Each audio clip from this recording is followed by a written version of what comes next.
about anything else. We don't want to know. We're dedicated To our favorite shows. Oh, my tickets! Everybody loves Hippo Toes. Scary Dog! Dancing at Blurnsville. Futurama. Good evening, baby. Woo! This is TV Party Tonight. I'm your host, the mandated reporter, and frankly, I'm mortified, Mr. Mark Radulich. And tonight, our favorite show is AEW. Come one, come all, come everybody. No, AEW All Out. Zip. Joining me tonight is the one and only Chris Bailey from the Superblog Satellite Team Up Toys G.I. Joe GoBots. Jesus, this guy can't get it right. I'm so excited, Mark. Are you? I'm here to talk about, the debut. The debut everybody's talking about. Everybody's talking about All In. The Butcher is back. Yes, the Butcher was back at the Butcher was back at All Out. Zip. He's all the way out, baby. Yeah, no, there were one or two debuts here at All Out, and we'll get to them momentarily. All right. So let's just jump right into this. No table setting. We got a lot to talk about. This was a long show. This was like almost 4 hours, I think. And it was a good show, just to kind of give that away, but it felt every bit of that 4 hours. And I will tell you that after it was either after the Women's Battle Royal or after Jericho MJF, I am an old man and I was getting tired. And I have to say, they were starting to lose me a little bit. Like, I was interested in the matches, short of not the big show match. I was interested in the rest of the matches, CM Punk, Darby Allin, obviously the main event and all that. Oh yeah. But like, I was having a hard time like staying awake. I'm gonna need these wrestling companies to start the pay-per-views at like 6 and go to 9. Can we do that? Mark, if you were in the Newfoundland time zone, you would have known that this pay-per-view ended at 1:45 in the morning. And then this guy was at work for 6:30 the next day. Crimea River.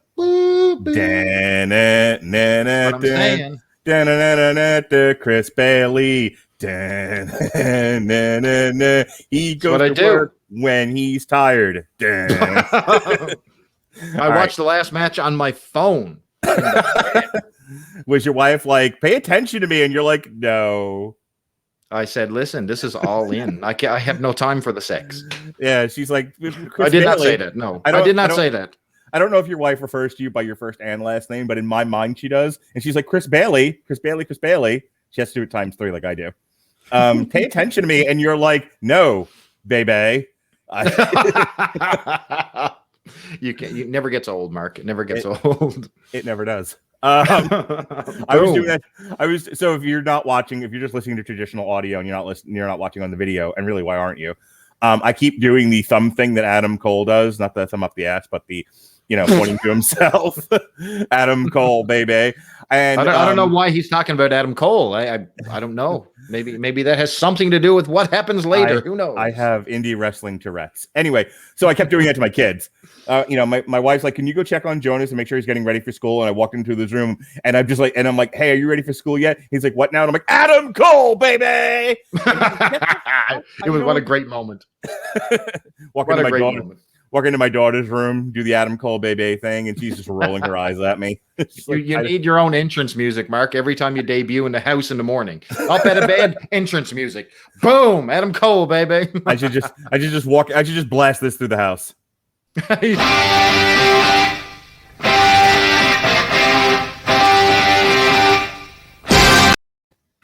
Love it. All right. Enough silliness now. All right. So the dark match, your match on YouTube, your pre-show match, was the best friends of Orange Cassidy, Chuck Taylor, and whatever the hell a Wheeler Yuta is, and Jurassic Express of Jungle Boy and the Luchasaurus with the Marco stunt. They defeated Hardy Family Office, HFO, consisting of Matt Hardy, Private Party, the Hybrid 2, who is Angelico and Jack Evans, who were with the Blade, and they defeated them by submission. It was a 10-man tag, and this was fine. It was a fun, frenetic, lots of shit happening on the screen. Yeah.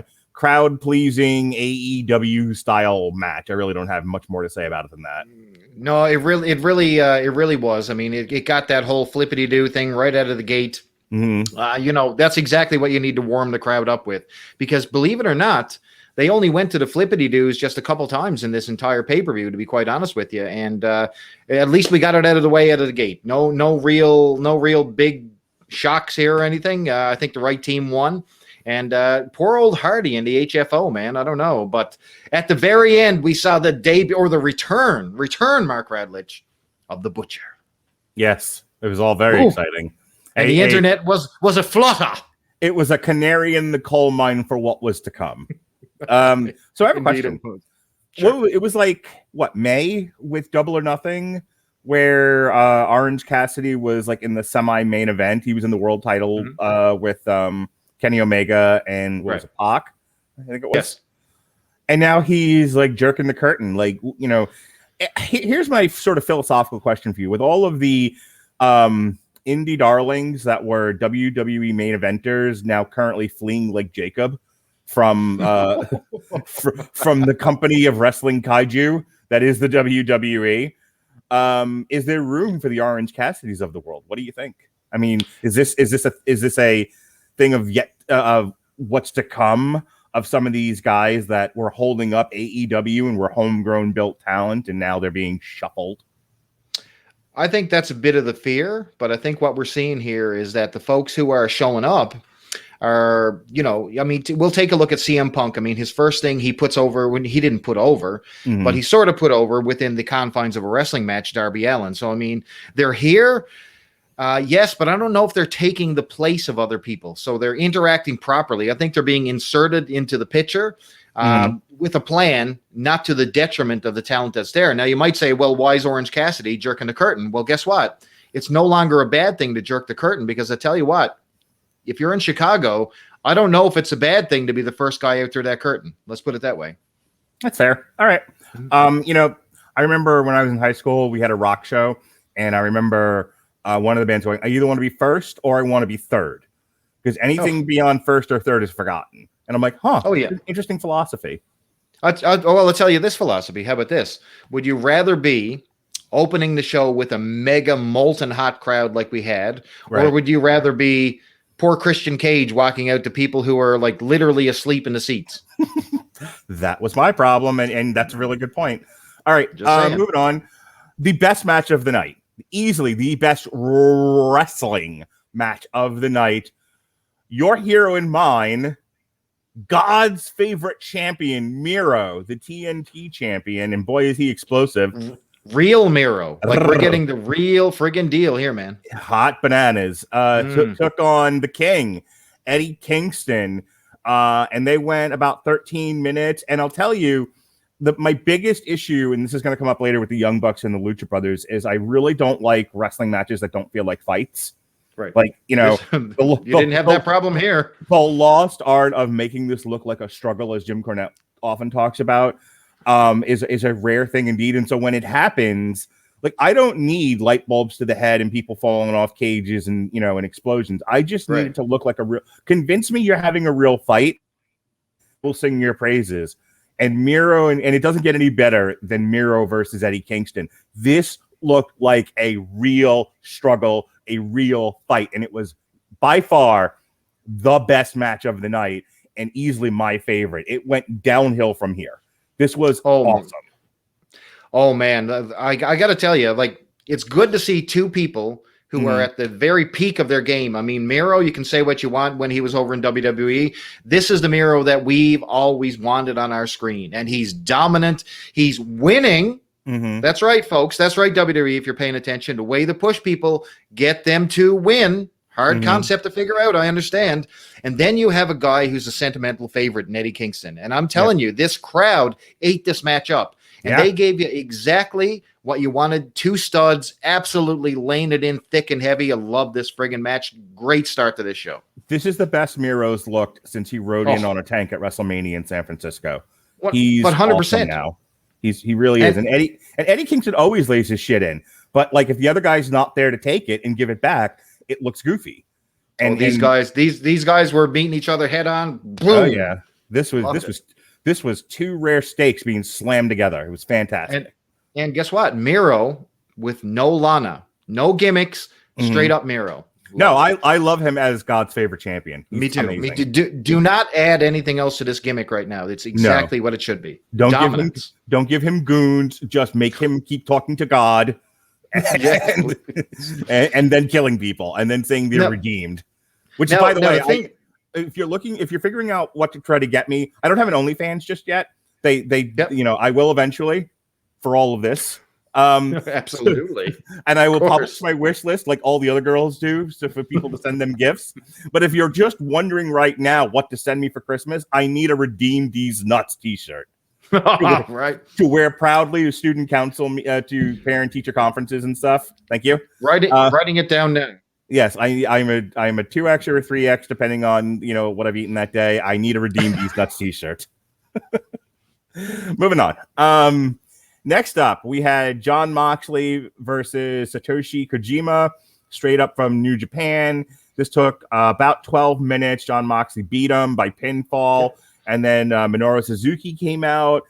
Those two have mixed it up in the past. I believe they fought each other in New Japan, and now they're going to do it again this Wednesday on tonight as we're recording this on Dynamite.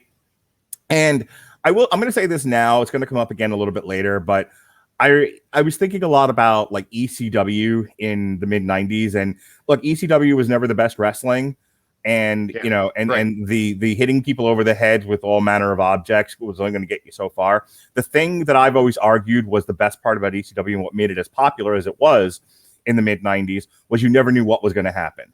When everything else was very static and sanitized, ECW was there as a spirit of punk rock anarchy, which is what AEW is now bringing to the table. It's not all good. Right. I'm not going to sit here and fillet AEW the way most people are. This is the greatest night in the history of our sport. But what they are doing consistently is generating interest by being, by having surprises, by having people come in from different companies. You never know,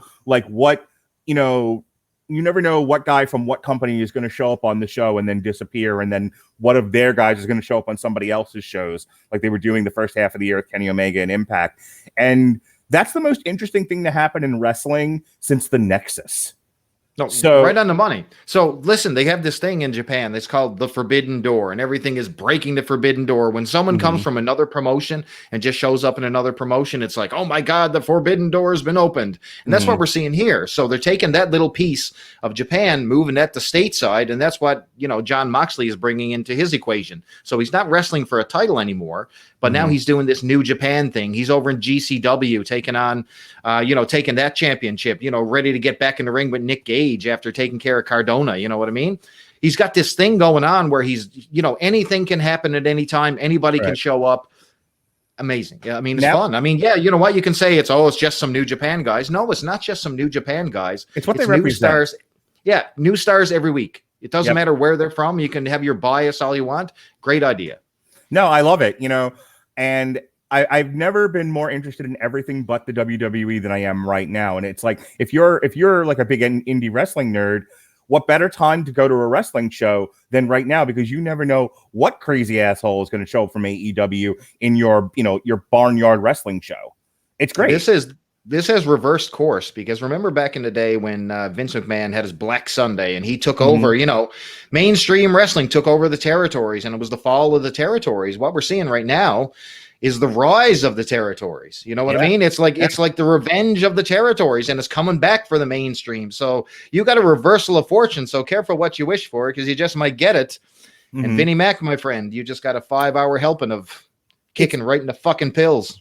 Well, it's an interesting thing because Vince McMahon's philosophy, and I don't disagree with this, I think there's merit to this, was you have to build exclusivity in your stars. You can only find them in one place. So everybody congregates and fills up stadiums to see the stars that they shined up, or they built, depending on who it was. And I understand that mentality, but then there's the Tony Khan thing of, hey, what if we just had a door that swings both ways? And people can come here and be creative and cover themselves in paint and roll around on a canvas and say art, and then go somewhere else and pull the dick out and be like art, and Tony Khan's like, it's all good. It's, you know, I have no control over any of this. Everyone's just doing whatever they want. It's a Montessori class, and everyone's happy. And it's like, okay, you are now seeing a clear dividing line between the people who want the steady paycheck and the, I don't want to say protection, but the safety and the prestige of the WWE versus the people who just want to be like artists and not have any control over them in AEW. And it's funny because you know, and we'll get to this a little bit later, but even you today, you know, like Kevin Owens, as we're recording this, is now laying out hints that his contract's just about up and he's going to also flee like Jacob. And it's like, okay, it's the people over here wanting to stay in the big stadium prestige company and the people over here who just want to be wrestlers and don't want to have any reins on them, no pun intended. Right. And it's an interesting divide and an interesting time in professional wrestling right now. And it's really summed up in this Moxley, because, you know, like, well, what are they going to talk about the match? It's summed up. The match in and of itself is less important than what it represents. This match between Moxley and Kojima. What did you think of the match? Go ahead. Sorry. I mean, let's be fair. Everybody, you know, just wants New Japan matches to steal the show and all that stuff. Mm-hmm. Basic banger of a match. I mean, we had just saw it previously with Kingston and Miro. So, I mean, you got basically the same thing. One thing that I will point out, I mean, AEW has the ability to, you know, give the fans exactly what they want, right down to the theme music. And I can't stress how important theme music is, even though it's Wild Thing. Mm-hmm. The crowd is singing along immediately. You got that connection out of the gate. People are into it. You're giving people a reason to participate in your show. Yes, that's key. It's still not the right Wild Thing. They should have used the Sam Kinison one. I hope you slide into a gas truck and taste your own blood. But so it's an immersive experience. So you're giving the fans the ability to play along. That's super important, man. You haven't seen that since ECW. So you talk about the factors that made that thing popular. WWE doesn't realize that, you know, their idea is we write the show and you're going to be entertained. Yeah. AEW is like, we're going to write the show when you're there with us. Yeah. That's a huge difference. But the match itself, I mean, come on, it was fine. It was fine. It's an interactive experience as opposed to sort of a theater experience. You know, the WWE is it's kind of a Broadway play, you know, and it's just everything is up there and you're sitting in your seats and that, you know, and there is a glass wall between you and the performance. Yes.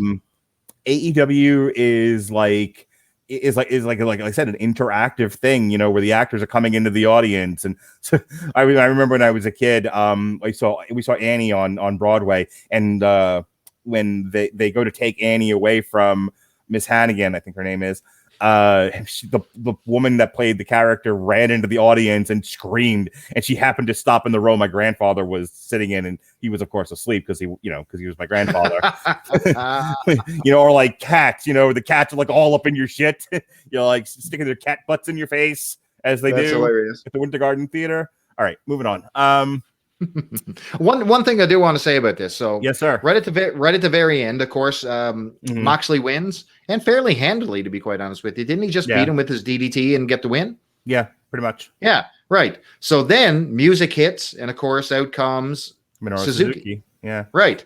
And you know, the fans know who these guys are. This is not; these guys are not foreign to the audience. This is not like when they brought out Takamichi Noko over in WWE, and people were like sitting on their hands until he began to wrestle, and they were like, "Oh, wait a second here, who's this guy?" Yeah. You know, people knew who they were. They understood the significance of Suzuki. Now, people talk about what's going to be the next big thing. When's the next Attitude Era? We hear it all the time, Mark. What is the next big trick that we have in a sleeve? WWE is playing a waiting game because the next big thing is Roman Reigns showing up on AEW representing the WWE and a unified wrestling world. That's the next big thing. So they've been dabbling with this thing in NXT with, you know, bringing all the indie darlings in. The next step in wrestling, if you're going to have a dream scenario, the next big explosion is one world, man, one dream. It's possible right now. There is, well, you know, here I snort with derision, generally speaking, but I snort with derision specifically at the idea of a WWE mainstay like Roman Reigns showing up in AEW. But here's where I'm not talking about showing up and like competing for AEW. I'm talking about one day having like a one-off partnership or big super show. And that's what I'm getting to. So I don't want to get too much off topic about this, but I mean, there has been rumors of the WWE selling for a long time, and wouldn't it be funny? Wouldn't it be ironic? Don't you think? It's like, rain on your wedding day. If AEW bought a majority stake in the WWE, like how hilarious would that be? And then that's it. It's over. We're right back to where we were in 2001. But can you imagine Tony Khan pulling a Shane McMahon? I'm here on Monday Night Raw. People would lose their fucking minds. They would. But then you don't have Vince McMahon there to fuck up the invasion anymore. Oh no, I would go the direct opposite. I would have Shane McMahon show up on AEW and claim they own that shit. That's the way. No. You have to have Stephanie do it with Triple H. Oh no! And they have to come out as the Authority. Like this shit that's happening here, done. And then he beats Kenny Omega that night. Oh, just forget the idea. Forget I even mentioned that. Remember when the NWO formed in Daytona Beach and they were throwing whole garbage cans, cars flying into the ring. Could you imagine? Hand sanitizer, all of it. People would be throwing COVID at the ring. Rightfully so. I would love it. I'm such a troll. I would if there ever was a time where AEW bought the WWE and the story was the Authority took over AEW. So hands good in the air. Oh man, it would be so good. I hate wrestling. Anyway, Minoru Suzuki shows up. Yes, John Moxley's. Right at the very end of the match, and they have a confrontation and almost a mini match. Yeah, what do you think? Yeah, and Suzuki laid a beating in on John Moxley, and they'll have their a chance to battle it out on Dynamite. All right, Dr. Britt Baker with Jamie Hayter and Rebel, not Reba, defeated Chris Statlander, who's looking pretty fit now. I used to kind of bag on her for being a little on the sloppy side, but she's actually looking. Yeah, she's looking good now. She was with Orange Cassidy, and Britt Baker beat her by submission. Britt Baker's come a long way. She's not big clutch. Time. She's not the clutch she was 2 years ago. She's probably one of the best wrestlers they've got right now, just like from a technical standpoint, not falling, not tripping over 2 left feet. What's often said about her on podcasts and whatnot is she has the best character and the most presence. But I would tell you she's also probably their best wrestler right now on the women's side. She really deserves to have that belt and carry that division. And Chris Statlander, who, Harry and I, who was supposed to join us tonight and was not able to, really sang Chris Statlander's praises. And again, I think there was this period early on where a lot of the women, there was just too many different styles, not enough of them working together consistently to kind of figure out what the rhythm should be. It's kind of like you have some pretty decent to great musicians, but they're all making noise because they don't know how to play together. And I think 2 years into this, they're starting to play together. They're starting to find a rhythm. They're starting to find some soul and some funk. And now you have a good to great wrestler in Britt Baker wrestling a good to great wrestler in Chris Statlander, and they managed to pull off a match where they weren't falling all over each other. It wasn't Nia Jax versus Charlotte on Raw. Mark, I don't get physically mad, but I get mad when I see Rhea Ripley come to the ring with Nikki Ash. I literally, my body gets overwhelmed with heat and fire when she goes and does that. My brutality. Oh my God. I want to take my screen. I want to take this machine that I'm looking at here and throw it out through the goddamn window. Can't watch it anymore. But you're right. Listen, Statlander has come a long way. You talk about Baker. I mean, she's obviously elevated her game right through the roof. But Chris Statlander was a fumbling, bubbling goon in the beginning of this. She always had that good gimmick. I always loved the alien gimmick. Say what you want. Then the bell would ring. Right. Then the bell would ring. She would have some stuff, but it looked like people who were mimicking wrestling. It was like me and you of, okay, let's have a fake match in front of a TV screen. That's what it looked like. Like playing with your child. They have stuff together. They actually have a a match that had synergy, excitement. The crowd was into it. They're into Britt Baker. They're absolutely into that gimmick. She broke out the Panama Sunrise, which is the signature move of her boyfriend, Adam Cole. Do it, Mark. 1, 2, 3. Adam Cole, baby. Boom. There you go. That's free. But anyway, yeah. So, I mean, everything was together here. Right person, of course, won. You do not take that strap off Britt Baker right now. She's too hot. No, and they don't have any. But I mean, we'll talk in a minute about who they just brought up, and she's already had a long program with Thunder Rosa. But I mean, if there's anybody right now who's hot, it's one of those, like, you don't want to put the title on Thunder Rosa, because then what do you do with her? It's kind of like a couple of situations that we talked about in the WWE, where it's like, once the chase is over, the interest in this character just kind of drains, right out of them. Drew McIntyre. Right. Yeah. So, like, I definitely want to see Thunder Rosa chase that title, because what I was getting at was, other than Britt Baker, if they have built anybody up to be a star in that company on the women's side, that people like, that people really get excited when they hear her music and she comes out, it's Thunder Rosa. And she plays a big part in the next match, which is second to next match. All right, so do me a favor, start talking about the Young Bucks and the Lucha Bros, and I will be right back. Yeah, for sure. So I mean, you got two teams at the very peak, and I mean very peak of their wrestling career. So I mean, Young Bucks and the Lucha Bros. Lucha Bros, homegrown. Both teams actually, when they start in AEW, both homegrown, considered homegrown talent. So steel cage match, everything on the line here. You had the fans in the palm of their hands. So Lucha Bros came out. They had their own authentic, intro music, entrance. They had giant hair wrestling gear, traditional Mexican wrestling gear. Right out of the gate, you knew this was going to be something special. And boy, did they deliver.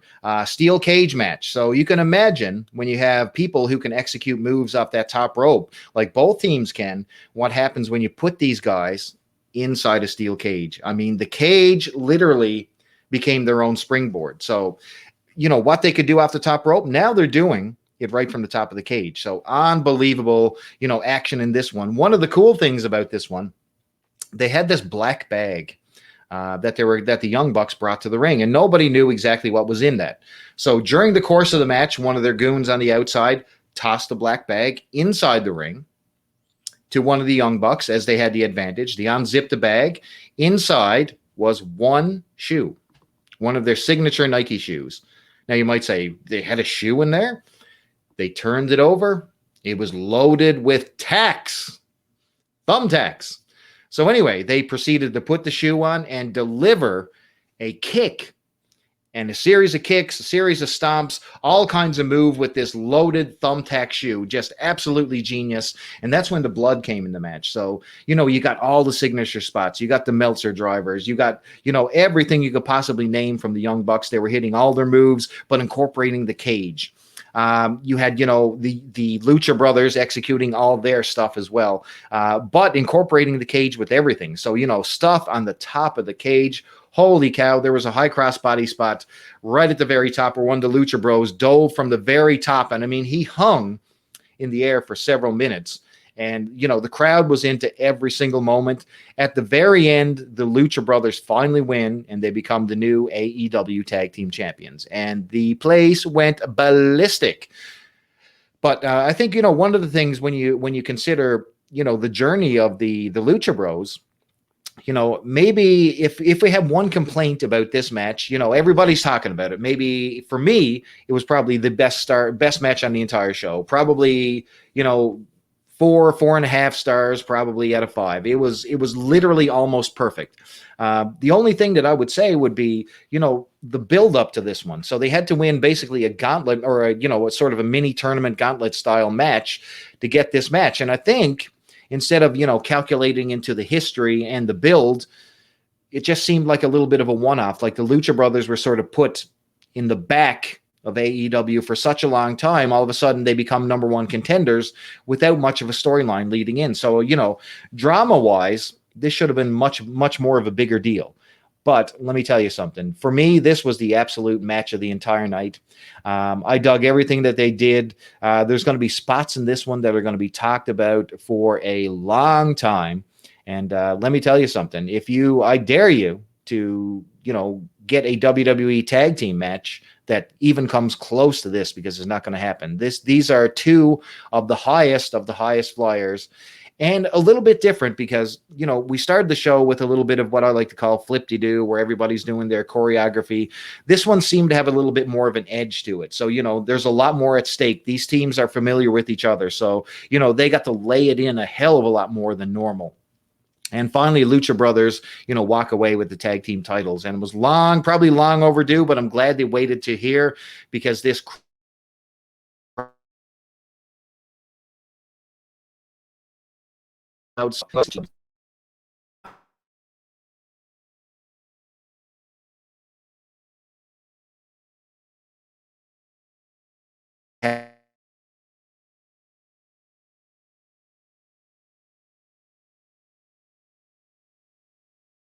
you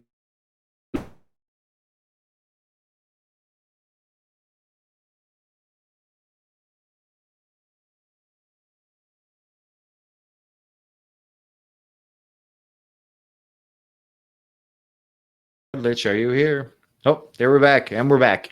Yeah, so they had their family on the outside. Just a really touching moment.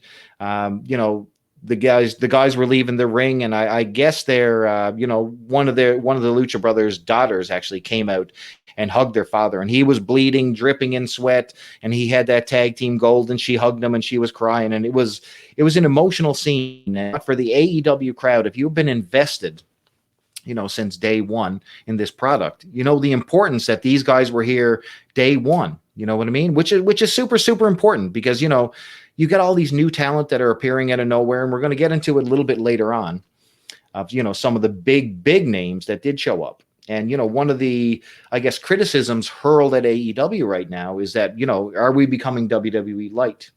Do we have too many talent from the outside? Are we, going overboard and, cannibalizing our own talent? And I made the argument, no, because, every single time we do that, they're paired up properly. They're not just dominating the existing talent. We get Christian Cage a little bit later on, and he, spoiler, doesn't win against Kenny Omega. So, guys are coming in, but for the purpose of, a good balance. They're not just cannibalizing the entire product to bring these new stars in, and that's the right thing to do. And we'll talk about that a little bit later again when it comes to CM Punk and Darby Allin.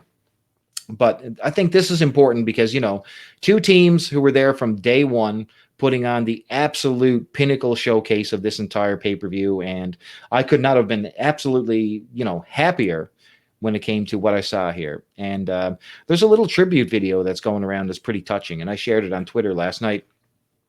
That, had a lot of the behind the scenes stuff of what happened. And you got to see, some of the folks who showed up out of nowhere, just the journey they were on, like the journey that Darby Allin had to meet CM Punk. And they talked about the Lucha Bros, there since day one. And, all this just epic theme music put to it and just a beautiful, beautiful highlights package. And it's these moments that I think if we're talking about what's the difference between AEW and WWE right now, it's the connection. And I think it's the connection between the audience and, the promotion, because I think AEW has put itself in a little box where it says, we're your promotion. I talked about it just a second ago, where WWE is more reluctant. They're still going to give you exactly, despite what the fans say, they're going to give you exactly what they want you to have. So it's just one of those things where it's a dichotomy when it comes to, what a promotion perceives that their fan base want. So, it's just one of those things where it sort of blows me away that, you've got such great talent that wrestle in a ring and you can handle or book somebody. So, Mark Radulich is back. Did I save you? You're like, I don't know what else to talk about. I can talk forever, baby. You did like a 3-hour podcast on like toys or some bullshit. I did. What do you mean 3? You better listen to it. I have. All right. So I don't mean to cut you off. What were you talking about? I was just talking about the connection that, both the Lucha Brothers and Young Bucks have been, with the promotion on day one. Yeah. So, I'd say the only thing that took away from this one, Mark, is the way that they did it. I mean, they had so much history between these two teams, and the way they got to this match to lead up to All In was with like a gauntlet match on Dynamite. Yeah. So here, you know what I mean? So you could have. Go ahead. Sorry. No, I thought they should have leaned into the history, both day one, the video package, and they sort of did after the fact, but Right. it should have been leading in. But anyway, I guess it was booked on the fly. So here's my issue with this match. I know everyone. I watched it with my son because my son likes the gimmicky, over the top matches. This was a cage match, and I figured because it was a cage match and because their ladder match from like a year or two ago was so off the wall that I figured this would be his, right in his wheelhouse. And there was some stuff there that he definitely enjoyed. And the Young Bucks are such douchebags that I knew he would enjoy that too. And I'll tell you two things. One, I like the Young Bucks as heels. I think me too. Because of their size and their general demeanor, they work better as bad guys than they do good guys. But here's what I'll tell you. They're also smaller than the Rockers were. And they wrestle. And I made this joke on Twitter, but if you don't follow me on Twitter or if you've forgotten by now, I will go back and say it again. They wrestle like they think they're either the Steiner Brothers or the Road Warriors. Like, they're small dudes. And realistically, they would have to use their speed and agility to get over on even guys the size of the Lucha Brothers, who are not giants. I mean, Penta is a big meaty guy, but what's he there? Ray Phoenix, he's almost their size. And but still, like, the Lucha Brothers can take a beating. And if and by all rights, if you're looking at this realistically, the Lucha Brothers should have beaten the Young Bucks 6 ways from Sunday, except the Young Bucks should be hard to catch. They should be hard to catch. They should be wrestling like the Rockers did back in the day, or the Rock and Roll Express. Right. And they wrestle instead like they're the fucking Steiner Brothers. And it's like, come on, man, you're not that big, you're not that bad, you're not that strong, and you're fighting bigger guys, but they don't sell shit. They do power moves. I said this to one of my friends who's really into wrestling, and like, they know they're not the Road Warriors, and they really lean into it. And I'm like, okay, so this is kind of like a meta, like a gimmick, but again, this is the exact opposite of the Miro Kingston thing. Now I don't believe this is a fight at all, and it's not even like the Jim Cornette gymnastics routine. It's like, again, and you've got 106 children up there in your Canadian farm. Something like that. Forgive him, Lord. But you've wrestled with your children, I'm sure. Of course. And so if your son like does anything to you, you sell it, right? You sell it like 100%. You're Shawn Michaels versus Hulk Hogan. Absolutely. That's the only way this works. But here was the problem with Shawn Michaels versus Hulk Hogan. It was as phony as a football bat, as Jim Cornette would say. And everyone knew it. You know what I mean? Everyone knew it was garbage. Everyone knew it was stupid, silly. And then the Young Bucks and that's the problem with the Young Bucks versus the Lucha Brothers, is that it doesn't come across as organic or genuine at all. It comes across as they're doing a play. And the Young Bucks are the bad guys, and the Lucha Brothers are the good guys, and the bad guys spend most of the play doing bad things and succeeding, but then the good guys win in the end. Win in the end, like Teen Wolf. We're gonna win in the end. I was much higher than you were on this match. I thought it was probably my favorite match in the entire show, and I think the reason. Oh yeah. I think the reason why was because of just the outrageous. I mean, they ramped everything up. It's not your.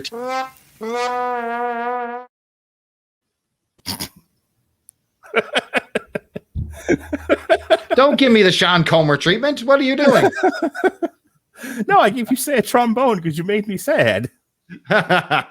No, it was really they upped the intensity. I talked about while you were gone on the break where they brought out the loaded sneaker with the with the tacks on the bottom. They the ripped masks, the blood, just the use of the top of the cage was just that extra level. And I think it really, and plus it was 2 day one teams. You know what I mean? The crowd want AEW to succeed, and these are AEW's guys. So I think there was a lot of emotion from the crowd as well that made this one maybe a little bit better than it was. I didn't give it a 5 out of 5 though. I'm seeing everywhere that it's a a perfect 10 or a 5 out of 5. I gave it a 4 because I think it was right on that doorstep, but I just think it just needed. It's just with a bit of flip-de-doo and some different build, there could have been some tweaks there, but I did really love it. for the sake of time, the last thing I will say about this is I'm not going to take away from anyone's enjoyment of this match. If this is what you want, if in your brain these two midgets can take on these two big Mexicans and be as successful as they were in this match up until the very end when the Tada won in the nick of time, that's fine. But I'm Mark Radulich and I don't buy it. I don't buy the Young Bucks as the Road Warriors. I don't buy the Young Bucks as the Steiner brothers shoving markers up people's asses. I buy the Young Bucks being shoved in lockers. Why markers? Oh, you've never heard that story? Oh, I know I've heard it, but I'm just saying, why markers? What anyway? It'll hurt more. It feels like a dick. I mean, I don't know what kind of kinky stuff the Steiner brothers are doing. All right. Hope it's not like the ones with the little edge on it. You know what I mean? Like no, please, yeah. I hope they were. This would hurt. Yeah, no, they need to take the cap. They need to take the cap off for sure. I mean, if you're gonna shove a marker up somebody's ass, at least be gentle. Why not the world? Oh God! Speaking of shoving markers up people's asses, one of our great sponsors is Grammarly. That's a seamless transition. What? We're fired. You just lost a sponsor. You don't say shove Grammarly up somebody's ass. If you don't have any markers to shove up someone's ass, but you need to type something, Grammarly will help you. Grammarly's AI-powered products help people communicate more effectively. Grammarly helps you write mistake-free on Gmail, Facebook, Twitter, LinkedIn, nearly anywhere else you write on the web. Grammarly corrects hundreds of grammar, punctuation, and spelling mistakes while also catching contextual errors, improving your vocabulary, and suggesting style improvements. So download Grammarly today. Go to getgrammarly.com/W2M Network. Again, that's getgrammarly.com/W2M Network to download Grammarly for free. Next match. Best Grammarly pitch ever. Yes, ever. Sir. You're welcome. We had the Casino Battle Royal. No surprises up until the very end. I don't think there was anybody that was, to my recollection, there was nobody new here. It was all the, kind of the usuals. I think early on there might have been some folks from the indie scene, but nobody that really was like, oh my God, it's you, up until the very end. And this was an elaborate way of getting as many women on the card as possible.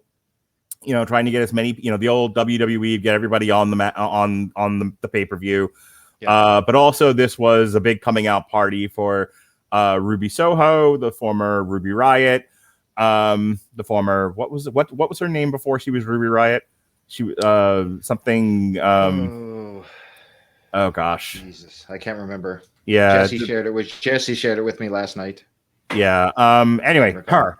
So yeah, she's another. She's someone that got cut from the WWE, and she's and everyone. The take on her was she was not a traditional beauty, but she was a great worker, and she had a great look, and especially if you're into like the punk rock thing, she had an awesome gimmick, but she was never really given a chance because she wasn't 6 feet tall with huge retard tits. So so she just kind of was in the background. And she did a lot of jobs, and she did a lot of like enhancement work with the people they were pushing.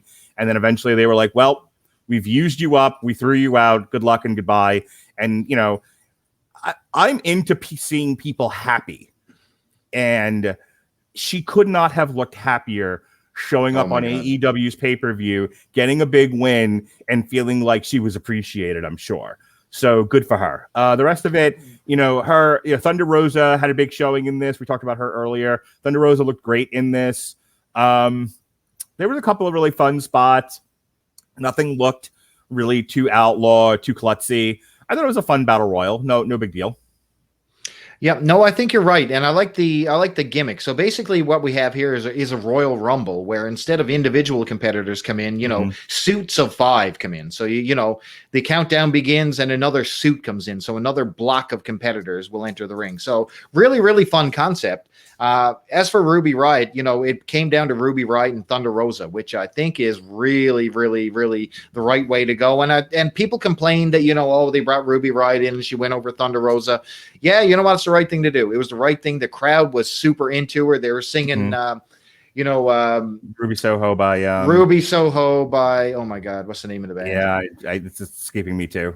Go ahead. But anyway, they were super into her, and like you said, it was a feel good moment because this girl is not your traditional person. Like the underdog people felt for this girl because she's the girl with the talent. She's the girl that's been kept under. Maybe she wasn't the most beautiful or jacked up with plastic, and she was just real, and people connected with her in WWE, and they wanted her to do well in spite of seeing her lose every single week. So she comes out here, the crowd is absolutely firmly beside her. And, you can tell she's overwhelmed by emotion. Take a look at when she wins this match. So she's on the apron with Thunder Rosa, and she kicks Thunder Rosa, and Thunder Rosa falls out of the ring. She rolls into the ring, and she hugs the ref, and the ref hugs her back, and the tears are flowing. And this crowd is super into it, and I was into it too, man. And this was something else. And if you watch the video online that I sent you, Sarah Logan from the Riot Squad showed up with her child to watch this girl compete, and I thought that was just another level. You know what I mean? So the Riot Squad's a real thing. That's a real group of friends, and when you see that connection continue on, and you got to see Liv Morgan as well on Twitter, like congratulating her friend, and they know that this was a special moment, and I think everybody felt it. And what a great way to bring Ruby Riott in. But look, I may not disagree with me on her trajectory. So they're putting her with Britt Baker right away. I say have her lose. I think her first show should be against Jade Cargill. I think that's where the money is. So you put the prima donna, jacked up, genetically superior, I'm everybody's girl. That's what you need, that dichotomy. So, what does Ruby Riott represent and what does Jade Cargill represent? Two different things, the alpha and, the underdog, basically. Yeah. That's where you go. You took the words right out of my mouth. First of all, the band's name is Rancid, just to get that out of the way. Is it Rancid? No. Social Rancid. Distortion. No, Ruby Soho is Rancid. Yeah, okay, maybe you're right. What's Social Distortion then? You're thinking of Story of My Life. Story of My Life. Whoa. Anyway, which I think is actually a cover. In any case, doesn't matter. So yeah, I'm like really high on Jane Cargill. She's still, as they say, greener than goose shit. But she's doing better, and they've done a great job of trying to like protect her. Ruby Riott, Jade Cargill needs a steady stream of the best workers they've got that can afford a loss, and she needs to just crush them on her way to Britt Baker. It needs to get to a point where people are like, you can't deny Jade Cargill anymore. So I'm fine with sticking Ruby Soho in there now because you've got some time before Full Gear and even Revolution if you want to go beyond that. I think definitely by Revolution, if not Full Gear, you need to have Jade Cargill come in and just decimate Britt Baker. Like, Britt Baker needs to be taken off TV for a month. Right on the money. But Jade Cargill had a good showing in the Battle Royal here. She needs more polish, she needs more work, and she needs a steady stream of she needs a Miro push. She needs, her and Miro need to just be wrecking machines for as long as you can hold people's interest with that sort of thing.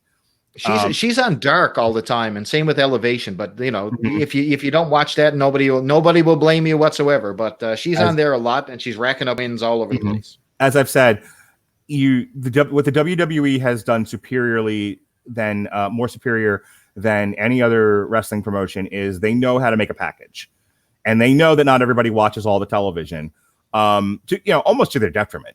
But I'm paying them a compliment here. When I watch a pay-per-view, and I don't watch Raw, I don't watch SmackDown, but when I watch the pay-per-views, I know everything I need to know going into those matches because they show good package. Elevation and Dark, you're not going to get people like me to watch. You're just not. You're not going to get most people to watch these YouTube shows. But if you're using them for a reel and you play that reel on Dynamite, which people are watching, solid gold. And that's what they should be there for. Elevation and Dark should be there to create reels to play on Dynamite. Yeah, they're clips. They're building clips to create a package for an event that, you can't advertise everything on Dynamite. So these shows should be your filter for these extra angles to show build you don't have time for on Dynamite. It's a perfect scenario, honestly. I hated this next match. And I hated it because it was booked ass backwards. So this was Chris Jericho versus MJF. Chris Jericho went through the 5 labors to get to have one final match with MJF, and if he lost, he had to retire forever. But retirements, as Terry Funk has showed us, are not forever. Roddy Piper. It's a whore. Roddy Piper, Randy Savage, Jerry Funk, Jerry Lawler have all retired and come back and retired and come back and retired and come back. So who gives a shit if you retire Chris Jericho for a night? He can come back later, and people will be like, "Oh, come back, Chris. We're so happy to have you." Whatever. So Big Fatty beat Rising Star, and I put that on Twitter, and Robert Winfrey yelled at me about it. He was like, "Oh, calm down." And I'm like, "How many fucking times are you going to beat MJF in a big match?" Last year he lost to Moxley when he was hot as he was the hottest thing on the show. This year he's losing to Chris Jericho. Like, how many times are we going to beat MJF on pay-per-view? And here's the thing: he has to win a feud at some point. Yeah. You've got gold here. You've got a Ric Flair level heel. Mm-hmm. That's rare in this business. So you got to do a better job of protecting that. And what have they done with his group? I mean, they basically smashed his entire group to pieces. You don't even know if he has a faction anymore. Like, it's alluded to. You see the Inner Circle, but you never ever see the Pinnacle. Like, right? What's happening? Well, isn't one of the guys in FTR like injured and never coming back? So I think FTR is done, and then all that's left is Wardlow. And Dax Hardwood, and what's his face, the chairman, McGee, Ty Dillinger. I don't even remember the name they're calling him in AEW. That's how little he matters. Sean Spears. Thank you, Sean Spears. So like, here's my thing. The match itself was fine. I didn't love that. It was nothing special. I didn't care about this match really as I was watching it. Like, they weren't really. It was more Chris Jericho trying to huff and puff his way through another match. It was more MJF trying to make something of his fat ass, and then the fat ass beat him. And it's like, I fucking see. This is why when everyone's like, "It's perfect," it's like you're elevating this because you hate the WWE so much. And there is a segment of the population currently watching this product that if they banged a goat in the middle of that ring, they'd be like, well, it's AEW, so it's awesome. Like Christian used to talk about that stuff all the time without even watching the product. The thing that Christian keyed in on a year ago was that AEW could do no wrong in people's eyes, even when, the Emperor had no clothing. People were like, but your wardrobe is magnificent. My dick is out. How are you that blind? But that's where people are mentally with AEW. I can compartmentalize. I can see the good they're doing without ignoring the bad that is obvious. And this was bad, Chris. This was just bad. There's no excuse to have beaten MJF on this pay-per-view. Chris Jericho ain't that popular. No. So they were playing a few games. So they did a couple callbacks. MJF came out to the big countdown with, Jericho used on his Monday Night Raw debut. Very, very clever. Instant heat magnet as soon as he walked out instead of Jericho. Everybody was expecting, the coat and the entire flashy gear and all that stuff. And of course, MJF took that away. Instant heat, molten lava heat that guy was getting. Jericho made a huge mistake in this match. So everybody loves the cheer along or sing along to Judas, right? Until this night. Oh my God. He's walking down to the ring and, they want the crowd. So they have a guy playing really, really, really bad guitar. Really bad. It's it's hurting my ears. And the crowd is sort of barely singing along. And it's painful to watch. You're like, Jesus, will someone just turn on his music and be done with this? Stop this insane. It must have killed Jericho. It was very muted. It was all over the place. It's like, you're at a birthday party and someone's singing happy birthday and someone else is sort of mumbling something in the background and brutal. Anyway, this match, just basic nuts and bolts match. You're right. Maybe the right thing to do was not to have Jericho win. I think they were playing games because the general consensus was that Jericho was taking the summer off. So in everybody's mind, you're thinking, okay, so he's going to lose this to MJF. So I think it's just the old bait and switch. You know what I mean? You're not going to be able to predict every match on this show, but they did what they did. It was like the Mark Radulich fine. Yeah, it was frustrating for sure. I didn't like it. So moving on. CM Punk versus Darby Allin. We talked about this whatever the last review was that we did, where we talked about CM Punk's debut on Rampage, and and I was happy to see him back, but I didn't necessarily care about the promo that he gave at the end of the day. Safe. Okay. Here's what I'll tell you. The match itself was fun. I wasn't interested in this match, and it was late. By this point I had transitioned from my living room to my bed, so I kept falling asleep.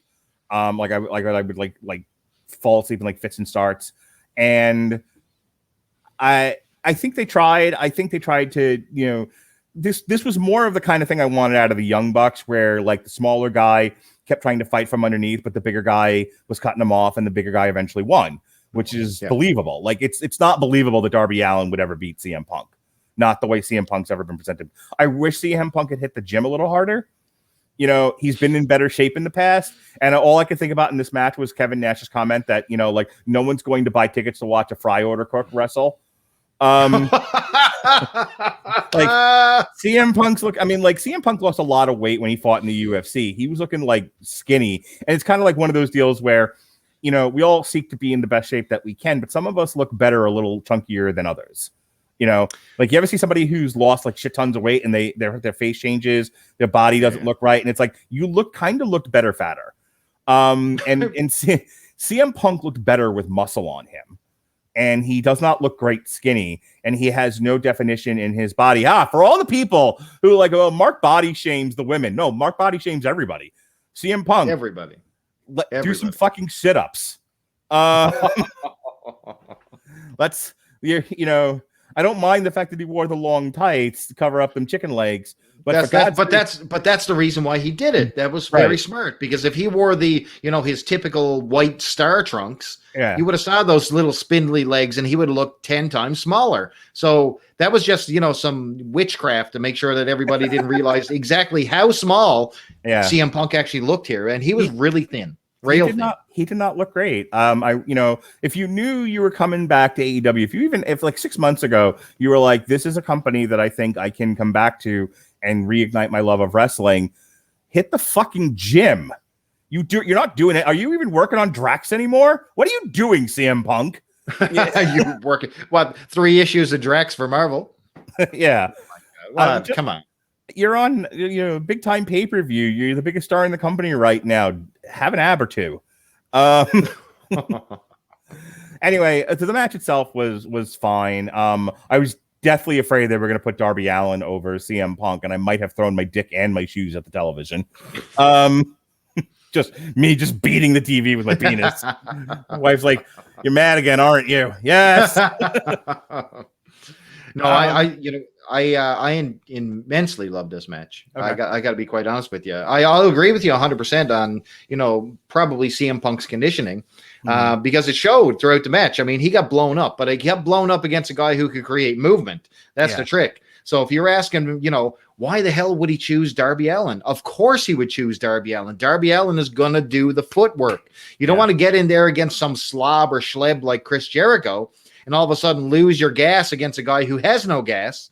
And now all of a sudden you got a flat dick, in the middle of the ring. But instead you got Darby Allin, who's selling the shit out of everything. I mean, he gave him a go to sleep at one point. He called it. He did the entire, hands to the side of the face. And Darby, hit the move and he fell right out of the ring, which I thought was great.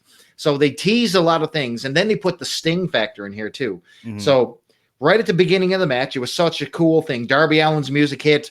The crowd is going absolutely ballistic. They were into Darby Allin pretty goddamn well as well. Let's be fair. Sure. And he stood at the beginning and ramp, and he sent Sting back to the backstage area. Okay. Number one, really, really cool. I'm going to do this on my own. And he rode that skateboard to the ring, and these fans were going crazy for this kid. And it just tells you, you're just like, wow, this is AEW's own homegrown guy. This is Darby Allin. This is their version of CM Punk in 2021. They got him right here. He's there. And of course, CM Punk's music hits. Everybody goes crazy. They have a really good match. I don't have anything to say bad about the match. It's not a 5 out of 5 stars. Let's be clear. I mean, this is a 3 to 3.5 if you're lucky. This was the second best match on the card. Yeah, it was very good.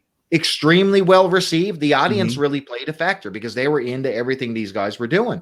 And, I think that the crowd were on to the con that maybe, CM Punk probably could have looked a little bit better, but they were into everything by the end of it. By the end of this match, they had the crowd right in the palm of their hand. And I think they delivered the ending that they wanted. And then Sting comes out. So you're like, oh, shit. And even CM Punk is like, man, this is a moment. It was even a moment for CM Punk to shake Sting's hand. And this is the type of thing where the Sting factor into growth of Darby Allin is key, because I think that was a really cool ending when Sting and CM Punk basically cemented a young kid in Darby Allin and, basically lifted his hand even though he lost. Nothing bad to say about this one. Great return if you're going to return for CM Punk. Yep. I'll be anxious to see what he does next. Me too. So who do you pair him with? Who's your next pairing? Oh gosh, it's so hard to say. Right now, here's the problem. Right now, I don't know where they're going. Obviously, we're do MJF, because MJF is done. I mean, what a great promo show that would be. Maybe. I don't know. Like I said, he seemed to indicate from some of the news stories that I read that he wanted to tag with Sting. The Lucha Brothers just got the tag team titles. The Young Bucks have no one to. That might be fun. The Sting and let's mix up some of what we're doing. I know at the end of the show they had the Elite versus the Lucha Brothers, Christian and Daniel Bryan, and that might be a direction that they go in, and maybe they build to some sort of like War Games or Jurassic Express. What did I say? Not Lucha Brothers.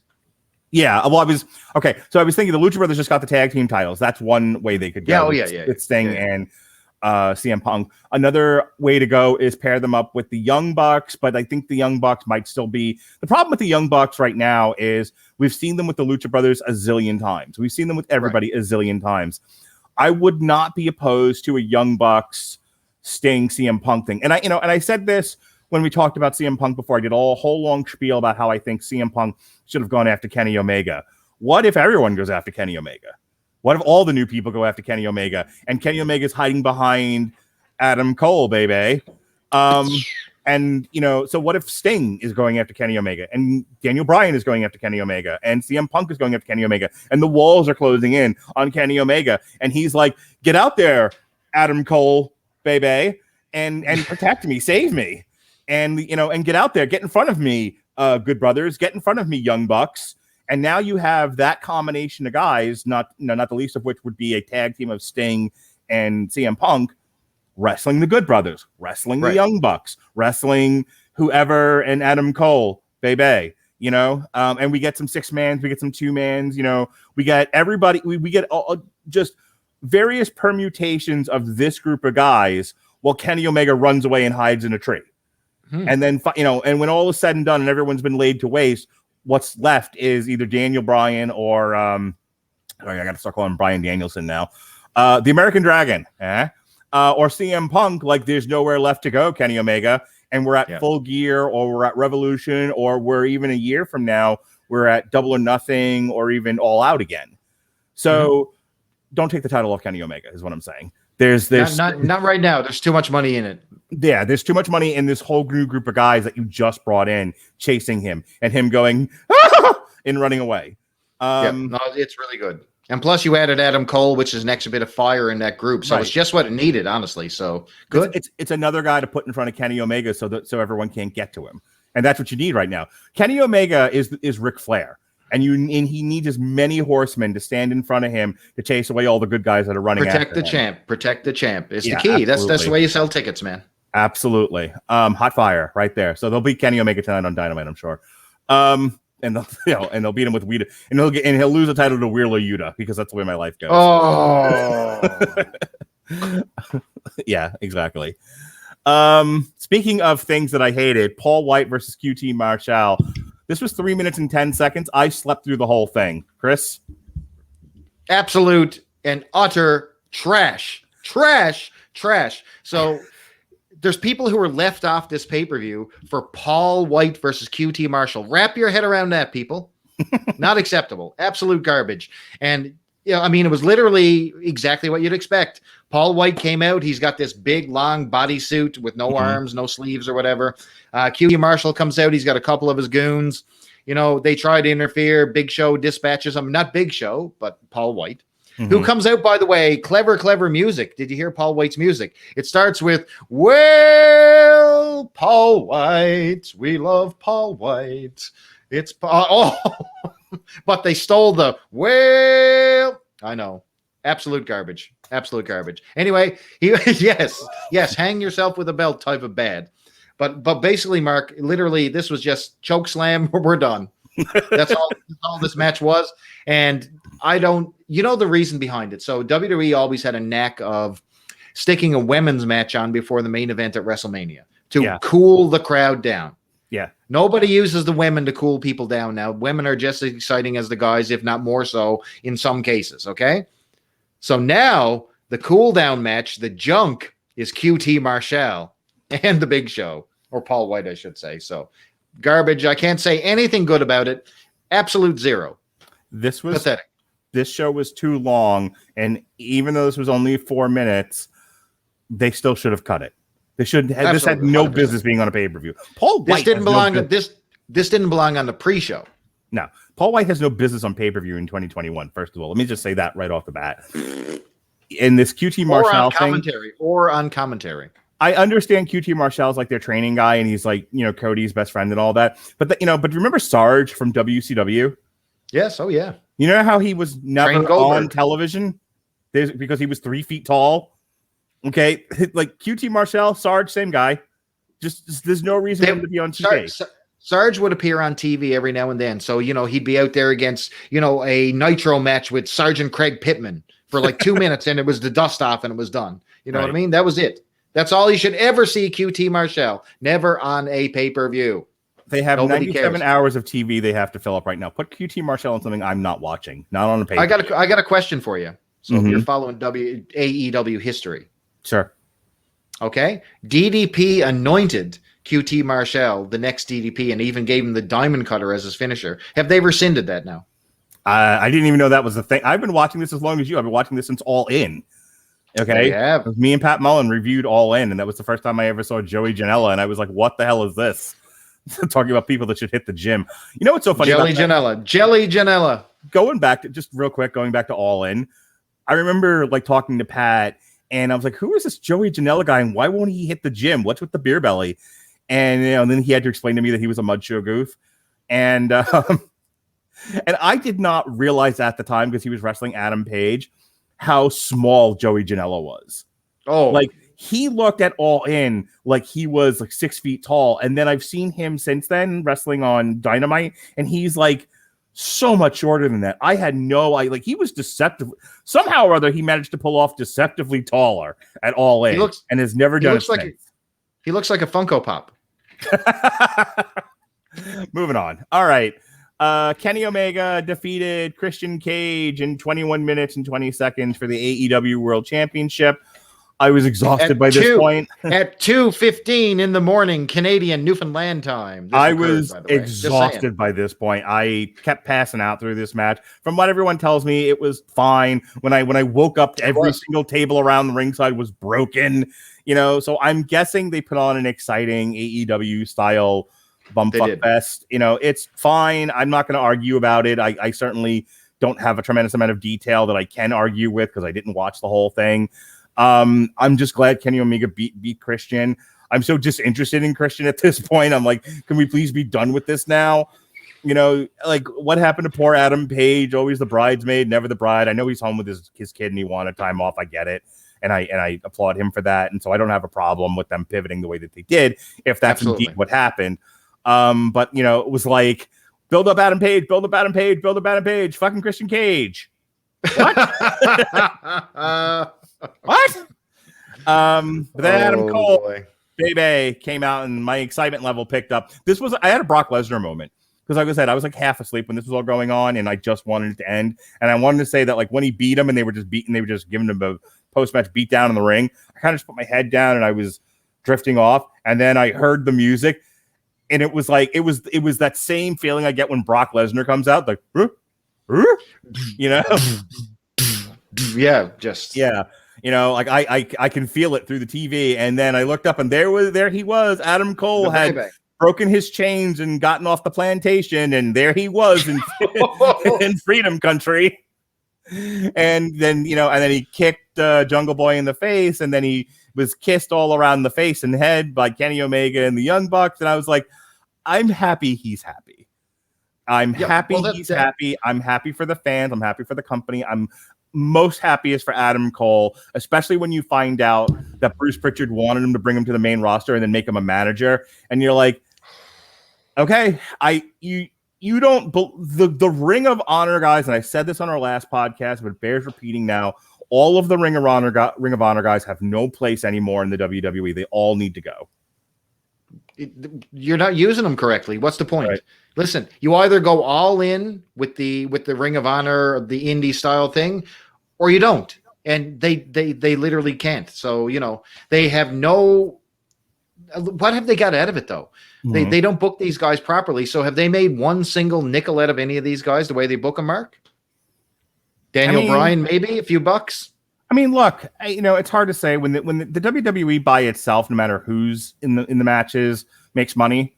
The brand, and this is the way. But this was purposely done. The WWE brand is the thing that makes the money. Who's on the brand doesn't seem to matter as much. You get a handful of people that you can sell T-shirts with and send to talk shows and do signings, but everybody else is just a part. It's like I've made this example before. It's the circus. When you take your children to the circus, I don't know, do they have circuses in Canada? Will you stop? when you take your children to the circus, you don't know the names of the gymnasts, of the Chinese gymnasts. You don't know the names of the lion tamers. You don't know the names of the guys that ride the motorcycles in the globe. But you're there because it's the Ringling Brothers and Barnum and Bailey Ice Fisherman Canadian Maple Syrup Circus. Right? You're like the circus, the Ice Capades. You know the Ice Capades. You guys have ice in Canada. Oh, Jesus. So somebody shoot this American motherfucker. Dead.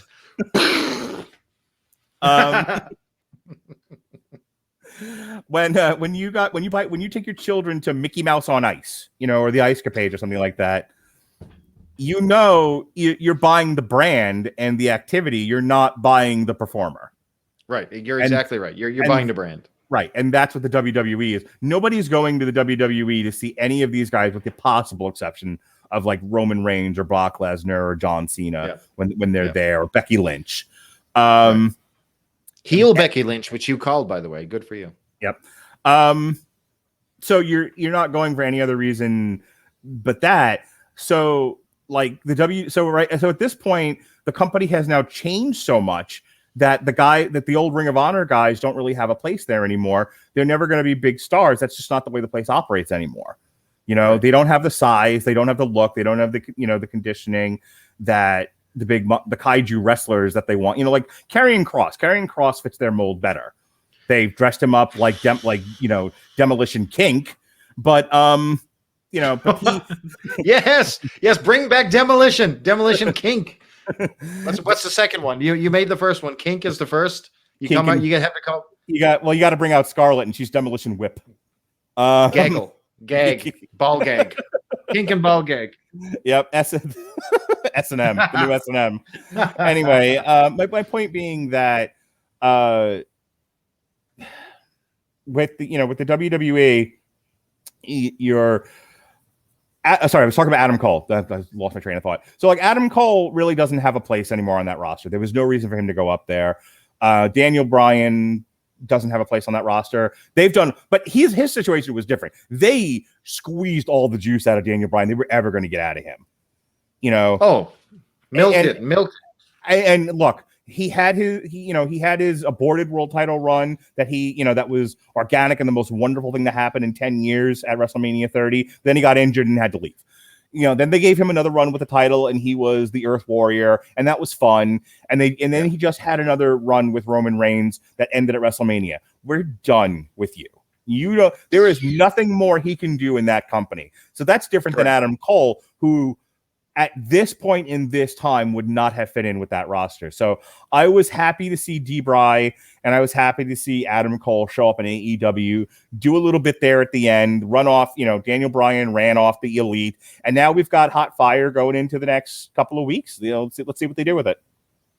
Right on the money. So I really, really like this match. I understand all the criticism laid against Christian Cage, but he hasn't really had a bad match since he's been here, Mark. And this was really, really strong match, honestly. They didn't have the crowd at the beginning. So here's when you know you have a strong match. This crowd was exhausted, literally asleep by the time Christian Cage came out. By the time this match ended, like physically in the ring, not with the debuts, they had the crowd back. After 5 hours of getting beaten to death with wrestling, they had no crowd. They had no reaction. They had lost the crowd at the beginning of this match, and they got them back after 5 hours just with the power of their wrestling and their psychology in that ring. And, you know, Kenny Omega went over Christian Cage, which is the right thing. They're not cannibalizing their own people. Perfect. Yep. Great. Adam Cole shows up. Everyone thinks he's a good guy coming to beat the crap out of, the Elite. He joins the Elite. You got the shocking heel turn. Brand new. They could have ended it right there. Boom, lights out. Flight of the Valkyries comes on. Out comes Daniel Bryan. And the crowd is going crazy. Yep. Yes. Even though he can't do the finger point. Notice that? He's doing everything. He's got his hands up and he wants to, but he can't. Anyway, we'll figure something out with that. But after this show, like it wrapped up neatly with a bow with, a good guy standing tall. Christian Cage had his good buddy standing next to him with Bryan Danielson. Jurassic Express was there. They all fended off the bad guys. The hero still won the day despite, not winning the match. So that was good. And then after the match, and you saw the video because I shared it with you last night, Daniel Bryan takes the mic and he talks about why he's there, but he doesn't beat the crap out of the WWE. And if you see the entire video, he actually says, this is not going to be popular, but I do not hate the company that I just worked for. No, why wouldn't he? They treated him well. Right. But a lot of times they default to, we hate the WWE, now I'm in AEW, but they didn't do it. Very, very smart. And then he said, he went through the reason why he's here, because the talent in the back, and then he said, because I'm a goddamn wrestler. And he kept saying wrestler. And right away, there's your dichotomy right between the two. One gives you sports entertainment, one gives you professional wrestling. And that's one's wrestling and one's a circus. But they're the same product. Let's be fair. There's no difference between the two products when you really, really break it down.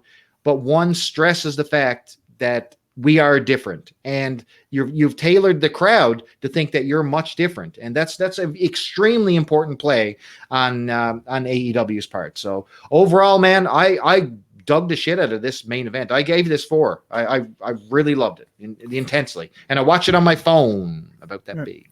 So overall, most of the matches were okay to good to great. Like I said, Kingston, one stinker. Miro, Kingston, and CM Punk, Darby Allin were at the high end. At the low end, the bottom was Paul Wright, QT Marshall, but I almost don't want to count that. Nothing on here. I think the worst match on here, not counting the Paul White thing, was Jericho and MJF. But even that wasn't like god awful. I don't know. Maybe you know what? I probably put Jericho over the Moxley match. So that was okay. It was just okay, but we had just seen it with Kingston and Miro before that. It was same. Yeah, this gets a solid B. That's where I'm going with this. Nothing totally dragged it down, but people are inflating this because of their emotionality, their attachment to some of these guys, their desperate need to trample the WWE. And so again, everybody, it's like their baby, my baby is the most special baby ever. AEW can do no wrong.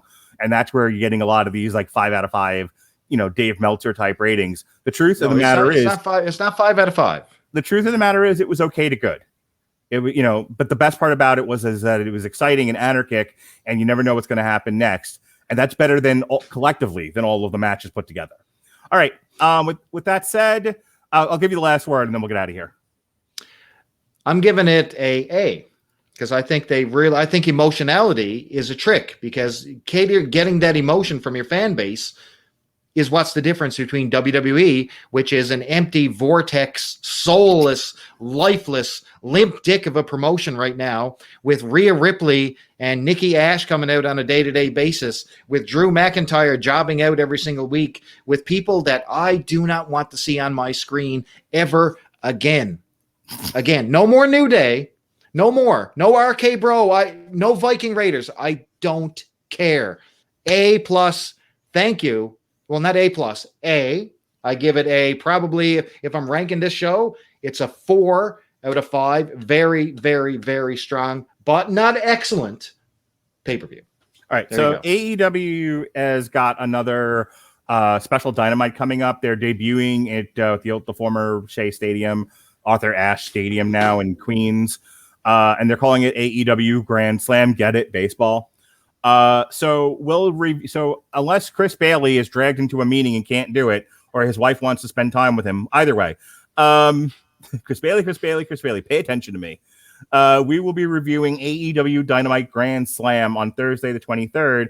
And then on the 26th is Extreme Rules.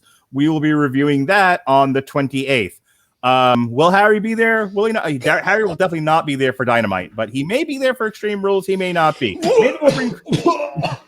Maybe if we don't have Harry, we'll have I just had to throw up a little bit. I understand. Maybe if we don't have Harry, we'll have Chris Sheehan back. One never knows. It's, hey, did you bring back the Podsman? The fans have been demanding Chris Sheehan come back. Bring back the Podsman. I don't doubt it. Podsman. So one thing about Daniel Bryan that I just wanted to say real quick is that he didn't get to use the Final Countdown by Europe as his music because it was too expensive. But if you are like me and you love the Final Countdown by Europe, you can listen to it seamless fucking transition on AmazonMusic.com. We have a link for you in the description of this podcast at getamazonmusic.com/W2M network. That's getamazonmusic.com/W2M network for a free 30-day trial of the Amazon Music Unlimited service. Make sure you complete the sign-up process and you'll get a free 30 days. If you like it, you keep it. If you don't, you cancel. No fuss, no muss, no contracts, no pains in the butt. But I love it. You should love it too. We use it all the time on the Metal Hammer of Doom for our end of the night medley, where I get attention deficit disorder and have to play 97 other things. Amazon Music is great for that. Everything that you could ever want to watch is on there. It's a great service. Don't you think so, Chris Bailey? It is a wonderful service, and I cannot recommend it highly enough. And listen, if you're checking it out for free, what do you got to complain about? But I guarantee you, when you dig down in that library and you figure out that almost every single song you ever listened to in your childhood is right there for a very, very solid price of free, then all of a sudden you're going to go, I like this. I'm paying for that shit. You could be like Chris Bailey and sit in the dark with no pants on listening to the GoBots theme on AmazonMusic.com. GoBots. GoBots. What an asshole. Mighty Beatles. All right. So yeah, that's all of our wrestling. You check out our review of SummerSlam in the archives. Chris Bailey, what do you got going on? I don't have a heck of a lot of anything going on. I got a whole bunch of stuff going on with the Superblog team up. That's what's happening. So we're going to hell. Superblog team up goes to hell in October 22nd. So we're going to hear all kinds of the blogs all around. The blogs and the podcasts are going to unite to have one big event on a certain day, and we are going to talk about all things hell related. So there. Yes, I'm reviewing the new Halloween album. Get it? Halloween goes to hell. Halloween. Do you understand? Do you get it? Synergy. Yes. All right. That stupidity out of the way. He's Chris Bailey. What? Wait. What? No, you absolutely are not cluing up this show without letting me say, be well, be safe, and behave. Stole your shit, motherfucker. Baby.